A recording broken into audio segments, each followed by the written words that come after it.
मैंने कभी नहीं सोचा था कि ऐसी जिम्मेदारी मिलेगी। इसको पूरा करने के लिए मेहनत करूंगी। कई चुनौतियां भी होंगी। मैं रेड लाइट एरिया के लिए लड़ाई लड़ रही हूं। ये शब्द है नसीमा खातून के, जो कि एक सेक्स वर्कर की बेटी है। नसीमा खातून को मानवाधिकार आयोग के सलाहकार कोर ग्रुप का सदस्य चुना गया है। दरअसल मानवाधिकार रक्षकों और गैर सरकारी संगठनों पर NHRC के सलाहकार कोर ग्रुप की सदस्य की सूची जारी की गई है। उसमें वंचित जमात से आने वाली परचम संगठन की सचिव नसीमा खातून को भी नॉमिनेट किया गया है। मुजफ्फरपुर के चतुर्भुजा स्थान में पली बड़ी नसीमा ने कई तरह की मुश्किलों का सामना। रेड लाइट एरिया में रहने वाली पलने वाली लड़कियों को भी अपनी किस्मत बदलने का हौसला और मौका देती है। नसीमा के इन्हीं कोशिशों का नतीजा है कि आज उन्हें देश की सर्वोच्च न्यायिक संगठन मानवाधिकार आयोग की ओर से मानवाधिकार रक्षकों और गैर सरकारी संगठनों पर NHRC के सलाहकार कोर ग्रुप की सदस्य के रूप में शामिल होने का मौका दिया गया। नसीमा खातून ने बताया कि अपने वंचित समाज के हक और अधिकार की लड़ाई अब आगे बढ़ रही है।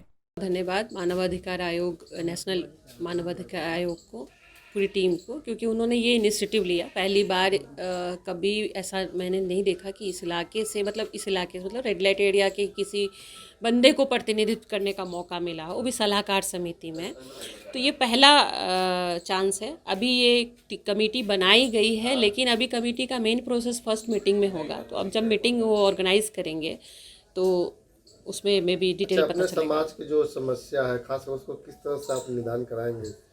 देखिए, मानवाधिकार एक छोटा नहीं बहुत बड़ा, यानी जी बिल्कुल, राष्ट्रीय मानवाधिकार आयोग बोलने पे ही लगता है कि राष्ट्रीय मतलब पूरा भारत। लोग एक आस लेके बैठते हैं, अगर प्रशासन मदद नहीं करते तो लोग यानी मानवाधिकार की तरफ अपना रुख मोड़ते हैं। जी, तो किस तरह से अपने समाज की समस्याओं को आप दूर करेंगे? देखिए, अभी तक तो अलग अलग प्लेटफॉर्म पे मैं अपने समाज के बारे में बात करती रही हूँ, लेकिन जो अलग अलग प्लेटफॉर्म थे वो उस प्लेटफॉर्म के बराबरी नहीं कर सकता, ये बात तो तय है।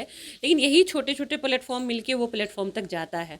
अब जब वहाँ जाने का मौका मिल रहा है और एक कमेटी का मेंबर बनने का मौका मिल रहा है, तो इंशाल्लाह मेरी पूरी कोशिश होगी कि जो बात मैं अब तक लोगों को बता रही थी वो बात मैं कायदे के साथ उनको समझा पाऊँगी। और उम्मीद है कि इंशाल्लाह कुछ नई चीज़ बन जाए। जो मैं चाहती हूँ कि जिस तरह से स्ट्रगल करके मैं अपने लाइफ को लेकर आई, वो और नसीमाओं को ना झेलना पड़े, वो एक स्मूथ रास्ता बन जाए। और समाज के मुख्यधारा में जुड़ने की जो एक परंपरा है ना, वो एक सहूलियत भरा हो। ये नहीं हो कि खींचातानी हो और लोगों को उसमें खींच के लाना पड़े, इस तरह का वारदात नहीं हो। क्योंकि ह्यूमन राइट्स की बात करते हैं तो डंडे की जोर पे भी बदलाव ना हो, ये मेरी पूरी कोशिश होगी। आत्मीयता के साथ बात की जाए और आत्मीयता के साथ बदलाव की नींव रखी जाए, इंशाल्लाह ये कोशिश रहेगी। अब आने वाले दिनों में मानवाधिकार आयोग के फोरम पर भी यहाँ की महिलाओं और बच्चों की होने वाली परेशानी प्रमुखता से रखी जाएगी। सदस्य बनाए जाने पर रेड लाइट एरिया की महिलाओं और बच्चों में खुशी की लहर दौड़ गई है। पंजाब की CCTV के लिए मुजफ्फरपुर से संतोष तिवारी की रिपोर्ट।